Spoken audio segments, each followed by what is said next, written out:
덕지다가 좀 나와서 앉으시고. 앉아도 괜찮겠습니까? 가까이 앉아도 뭐 코로나 관련해서 괜찮으실지 모르겠습니다. 나오시죠. 네. 답변자들 세 분 나오시고요.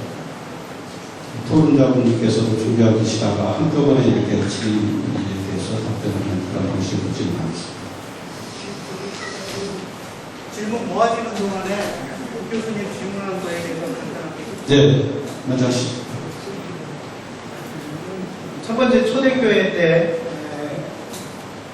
어떤 그 팬데믹 상황의 예배에 대한 자료가 기록이 있는가 하는 질문을 하셨는데요. 초대교회 때는 사실 예배에 대한 자료도 찾아보기가 힘듭니다. 때문에 팬데믹 상황에서의 그런 자료는 제가 아는 한 없습니다. 아마도 없을 것 같습니다. 그리고 이제 초대교회 때 이제 그 팬데믹 상황에 대한 이야기들은 조금 있는데요. 시리아 출병을 했던 로마군이 돌아오면서 천연두가 2세기에 유행을 했었고요. 그리고 이제 아프리카발 키피아누스 전염병이라는 것이 3세기에 유행을 했었는데, 그때 보면 이제 명확한 근거는 없으면서, 제가 볼 때 명확한 근거는 없는데 많은 분들이 그걸 이야기할 때 초대교회는 팬데믹 상황에서 공공을 위해서 헌신적으로 노력했고 그래서 교회가 봉했다 하는 이야기들을 많이 하십니다. 근데 물론 좋은 이야기죠. 그런데 그 이야기를 하는 분들의 대부분이 뭘 이야기하냐면, 오늘날 팬데믹 상황에서 우리 교회가 왜 공공을 위해서 예배를 포기하지 못하느냐, 초대교회 때는 공공을 위해서 그렇게 헌신적으로 했는데, 그런 식으로 이렇게 주제를 대부분 몰아가는 것을 봅니다. 그래서 저는 그게 참 안타깝습니다. 초대교회 성도들이 과연 공공을 위해서 헌신적으로 노력했을 때 예배를 포기하고 있을까요? 저는 그렇다고 생각하지 않습니다. 우리의 가장 큰 계명이 뭡니까? 예수님 말씀하셨죠. 하나님 사랑과 이웃 사랑. 하나님 사랑인 예배는 성실하게 드리면서, 목숨을 걸고 드리면서, 또 이웃 사랑을 실천하기 위해서 전염병에 걸린 사람은 내가 전염병에 걸릴 위험이 있지만 찾아가서 돕고 하는 일을 열심히 함으로써 이웃 사랑을 실천했던 것이지, 전염병이 창궐할까봐 예배를 포기하는 결단을 내렸다, 이렇게 보지는 않습니다.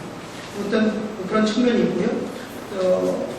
중세 때 이제 14세기 흑사병이 유행했던 그런 기록이 있는데, 그때는 이제 교회에 대한 기록들이 있습니다. 그래서 미신과 주술 이런 것들이 횡행하고 병에 걸린 사람을 마녀 취급하고 했던 그런 잘못된 신학의 부재에서 나왔던 그런 이야기들이 있고요. 예배에 대해서 예배의 본질이 무엇인가 질문하셨는데, 저는 볼 때 처음에 논문에서도 이야기하셨던 것처럼 말씀과 성찬의 두 축, 그것이 이제 가장 큰 예배의 본질이라고 우리가 가져야 할 본질이라고 생각을 하고요. 그리고 또 하나 이야기하면 공동체성. 그래서 온라인 예배에서도 말씀과 성찬, 예배의 공동체성이 가장 우리가 놓쳐서는 안 될 것이라고 생각을 합니다. 성찬 문제에 대해서 이제 가능성을 말씀하시고, 공동체성을 회복하기 위해서 어떻게 해야 되느냐. 물론 저는 이제 그 부분에 대해서 지역교회, 그러니까 지역교회화 하는 것이 아주 큰 이슈다라고 저는 생각을 합니다. 그래서 오늘날 많은 교회들이 교통이 발달하고 하면서 대형교회화 되면서 사실 공동체성을 많이 놓쳤어요. 우리가 모르는 사이에 한 장소에서만 예배를 드릴 뿐이지 시간도 다르고 다른 찬송과 다른 말씀을 들으면서 공동체성을 놓친 부분이 있는데, 팬데믹 상황을 지금 경험하면서 제가 저희 교회도 지금 외부인 출입금지 써붙이고 우리 기존의 성도들만 모여서 이제 방역하면서 예배를 드리고 있는데, 그게 제일 마음이 아픕니다. 그러면서 이제 큰 교회들 어떤 감염이 발생해서 문이 닫혔을 경우에 예배를 오프라인 예배를 드리고 싶어 하시는 분들이 자기 사는 지역의 작은 교회들을 찾아가서 예배를 드리고자 하는데, 저희 교회 같은 작은 교회들은 문을 닫고 외부인을 출입 금지시키니까 예배를 드리고 싶어도 드릴 수 없는 그런 상황이 되는 모습들을 보는데, 공동체성을 회복하기 위해서는 지역교회가 되지 않는다. 그러니까 교통이 발달해서 멀리 가서 예배드릴 수 있는 환경이 되지만 그것보다는 지역의 건강한 지역교회들이 많이 살아나는 것이 공동체성, 교회의 공동체성을 살리는 가장 현실적인 대안이 아닌가 저는 그렇게 생각합니다. 이상입니다. 이왕 나왔으니까 진중 목사님께 대해서 질의하실 분 혹시 있으시면 지금 손을 들어주십시오. 제가 예. 말씀하신 교수님만이 아니고 전체적으로 제가 많이 듣고 느끼고 하는 것들 좀 말씀드리고 싶습니다. 교수님께서 각각 자기의 연구한 그런 분야에서 이렇게 조명해서 여러 가지 우리 한국교회 우리 모두에게 유익한 그런 이야기들을 주셔서 참 우리 한국교회가 어떤 상황을 잘 파괴해 나가는 데 좋은 길자리가 될 것이라고 생각합니다. 제가 이제 그렇게 제일 그래도 공감되고 지금 현 시점에서 필요한 부분들이 있었다고 하면 최 교수님 강의 중에서 코로나19 한국교회에 대해서 이렇게 말씀하신 부분이라고 생각합니다. 다른 부분들 다 참고가 되지만은 특히 여기는 이제 교회 지도자들이 있기 때문에 한국교회의 현 상황에서 말씀하시는 부분들에 대해서 우리가 좀 더 관심을 갖고 귀 기울여야 되지 않는가 생각되고요. 그 부분을 보면 큰 교회들은 교회 시설을 공공재로 내놓고 작은 교회들은 섬김 또한 자랑스러웠다. 그 중에 아쉬운 부분은 하면서 연일 언론이 공무원들이 예배를 감시러 나온 듯한 뉘앙스를 풍겼고 교회도 강성 발언으로 갈등을 빚었다. 이렇게 이런 부분들이 좀 이 사회를 섬기고 하는 이런 한국교회의 입장에서 적절한 상황은 아니었다고 생각되고 무슨 일이 있어도 예배는 드려야 한다면서 시민의 건강을 위해 집단으로 보이는 예배를 잠시 중단해달라는 요청을 종교 탄압으로 간주해 항의하는 것에 대해 겸하게 돌아봐야 된다. 이런 말씀을 하셨습니다. 사실 언론에 또 인터넷에 보면 기독교에 대한 비판이 굉장히 많거든요. 기독교라고 저도 너무나 분하고 안타까웠습니다. 그런데 또 어떤 상황에서는 기독교라는 소리를 우리가 들어야 마땅하다는 생각도 사실은 들었습니다. 왜냐하면 우리들이 바르게 하지 못한 부분이 있기 때문이죠. 그렇지만은 인천의 코로나19 상황에서 인천의 어떤 교회가 그 방역 지침에 따라서 잘 이렇게 조율을 함으로써 한 사람도 이렇게 감염되지 않고 그것 때문에 언론에 많은 사람들이 기독교 교회에 대해서 무조건 욕하면 안 된다.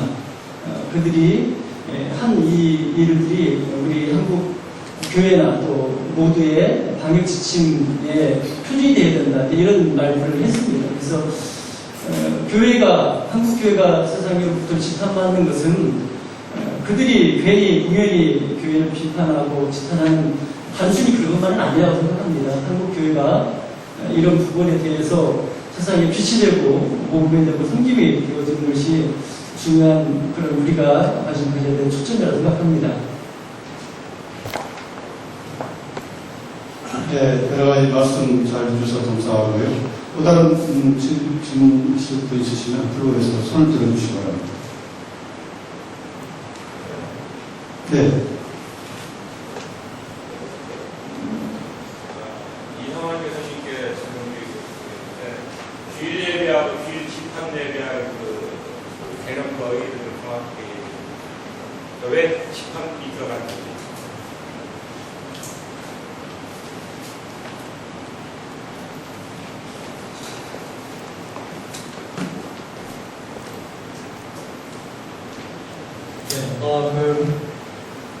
그 주일 예배가 이제 제가 말씀드린 것처럼 10개명 만에 주일 예배 그 안식일 예배가 있고 안식일 토요일을 안식일로 지키는 그 개념이 이제 신약시대에 와서 예수님 부활하는 날로 전환되지 않습니까?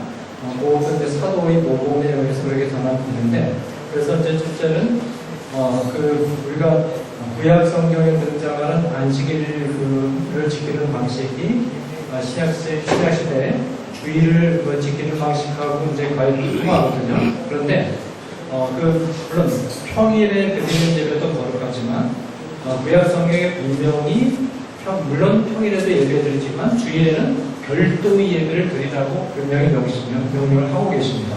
그리고 별도의 예배를 드리되 각 처에서 모인 우리가 말하자면 각 처에서 모인 사람들이 한 장소에 모여서 주일은 별도의 예배를 하나님께 드리도록 그렇게 분명히 명시하고 있습니다.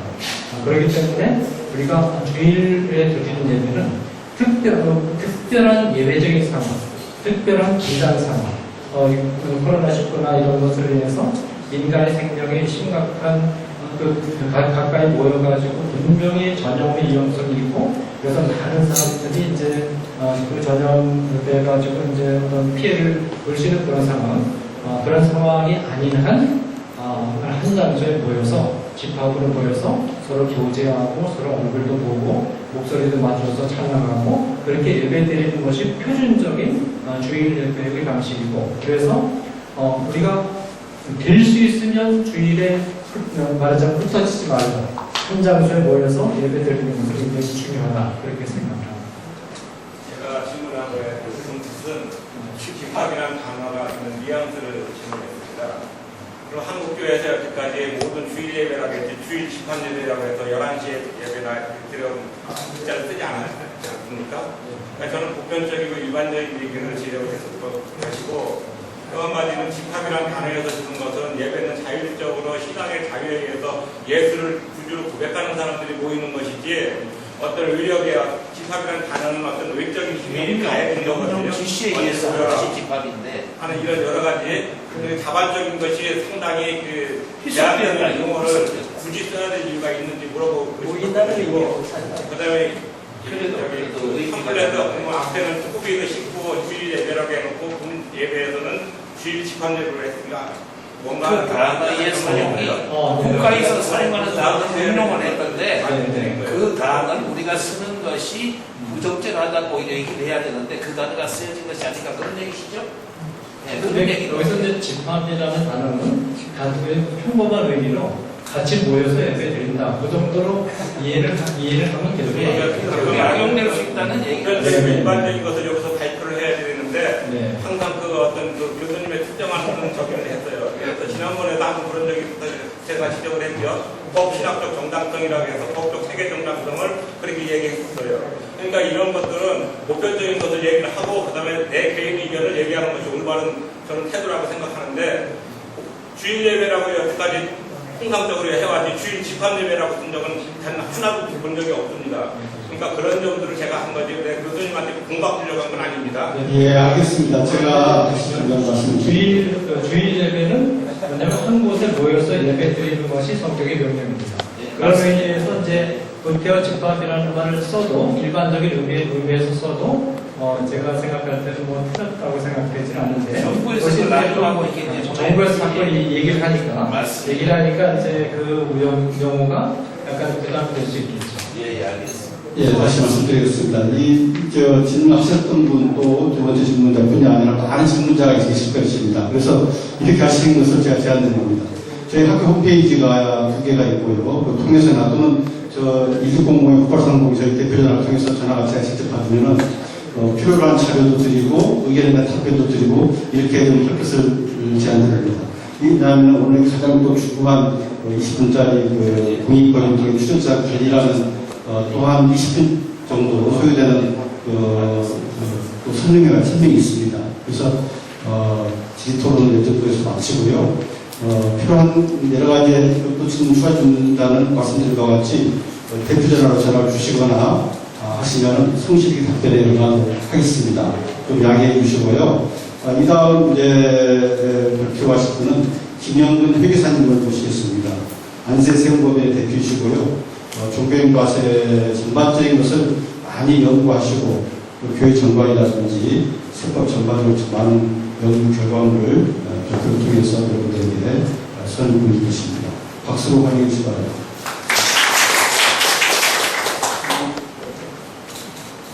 오랜 시간 동안의 토론 세미나에 여러분이 많이 지셨을 텐데 일단 제가 마지막 시간에 이렇게 배치가 돼서 많이 좀 피곤하시더라도 굉장히 또 중요한 내용이고 또 우리 교회가 세금에 관련해서 꼭 알아야 될 내용이다 보니까 이제 귀한 시간을 얻어서 여러분께 말씀을 드리겠습니다. 저희들이 이제 2018년도부터 이제 조교의 소득이라는 제도가 시행이 돼서 이제 우리 교회가